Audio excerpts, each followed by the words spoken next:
그날은 아빠 친구분의 아버지께서 돌아가셔서 엄마 아빠 둘 다 장례식에 가시느라 집에 저 혼자만 있었던 날이었습니다. 고3인 저는 수능이 100일도 채 남지 않아서 막판 스퍼트를 달리다가 2시가 좀 넘어서 자려고 누웠습니다. 근데 12시쯤에 집 앞 편의점을 갔다 왔었는데 그때 제가 현관문을 제대로 안 닫았었나 보더라고요. 살짝 열린 제 방문 사이로 현관 센서 등이 켜진 게 보였습니다. 처음엔 엄마 아빠가 돌아오신 줄 알았는데 곧바로 들린 기침 소리에 부모님이 아니란 걸 알았어요.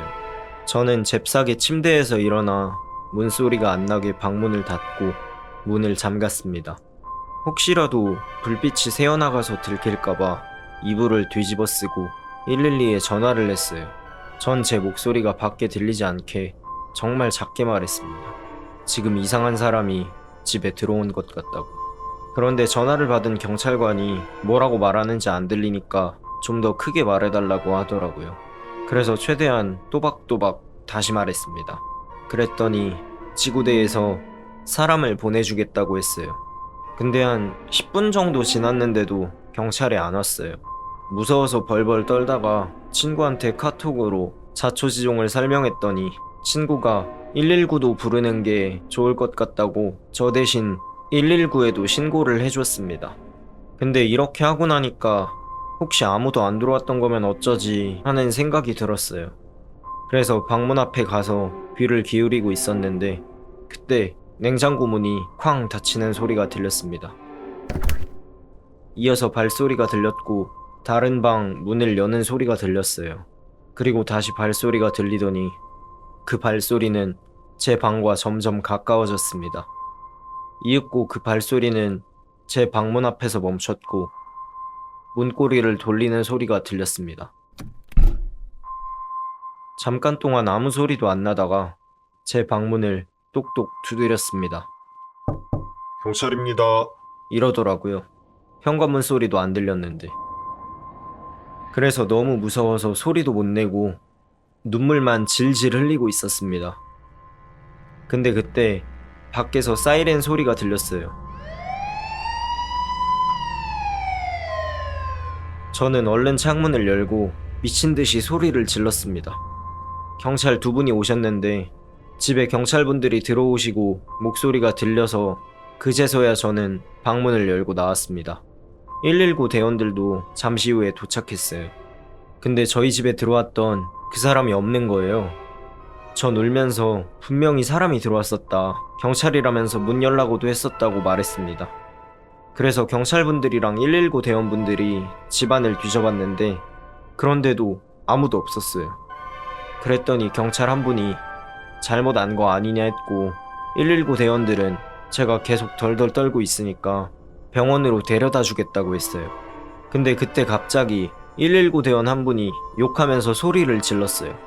그 대원이 그렇게 소리를 질렀던 건 아까 저희 집에 들어왔던 그놈이 세탁기 안에 숨어있는 걸 발견해서 그런 거였어요.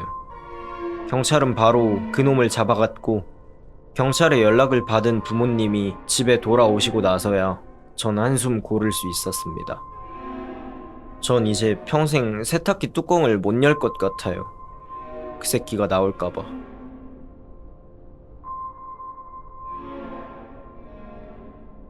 고등학교 다닐 때 가위에 자주 눌리는 친구가 있었습니다. 그래서 그 친구는 가위에 대해선 진짜 전문가였어요. 그런데 그 친구가 몇 주 동안 학교에 안 나온 적이 있었습니다. 그때 왜 그랬냐고 친구에게 물어보다가 들었던 이야기입니다. 때는 고등학교 2학년 여름이었습니다. 친구는 잠을 한참 자다가 새벽에 싸늘한 기분이 들어서 눈을 살며시 떴대요. 그런데 가위에 눌렸는지 몸이 움직여지지 않았다고 해요. 친구는 그게 종종 있는 일이니까 코웃음을 치고 자기만의 노하우를 써서 가위를 풀어보려 했는데 그때 창밖에서 머리를 풀어헤친 여자가 자기를 째려보고 있었더랍니다. 가위에 눌려 귀신을 본 게 한두 번이 아니었던지라 개의치 않고 몸을 움직여보려 했는데 팔만 조금 움직여지고 다른 곳은 전혀 움직여지지 않았다더라고요. 그래도 꾸역꾸역 화장실까지 기어가서 물이 받아져 있던 대야에 머리를 담갔다가 빼서 가위를 풀었다고 해요. 그리곤 수건으로 얼굴을 닦고 다시 방으로 들어갔는데 창밖에 있던 여자가 여전히 자기를 째려보고 있었대요. 그래서 잠이 덜 깬 건가 싶어서 다시 화장실에 가서 세수를 하고 방으로 돌아갔다고 해요. 그런데 그렇게 했는데도 그 여자가 계속 보였대요. 그때부터 소름이 돋으며 겁을 먹었고 급기야 주무시던 엄마를 깨웠답니다. 그런데 엄마 눈에도 그 여자가 보였다는 거예요. 아무 말 없이 째려보고 있는 그 여자가. 엄마는 비명을 지르셨고 그 소리에 깬 아빠가 뛰쳐나오시더니 무슨 일이냐고 하시며 창밖을 봤는데 아빠도 그 여자를 보셨어요. 아빠는 순간 흠칫하셨지만 가까이 다가가서 그 여자를 유심히 보시더니 이내 경찰에 신고를 하셨어요.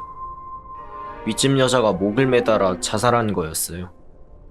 자살한 그 여자가 마지막까지 쳐다보고 있던 것이 곤히 잠을 자고 있던 자신이었다는 게 너무 소름 끼치고 무섭게 느껴졌대요. 그래서 그때 그 충격으로 친구는 정신병원에 다니면서 상담받고 치료받느라 학교를 안 나왔던 거였고요. 목을 맸던 그 여자는 평온하게 잠을 자는 제 친구의 모습을 보면서 무슨 생각을 했을까요?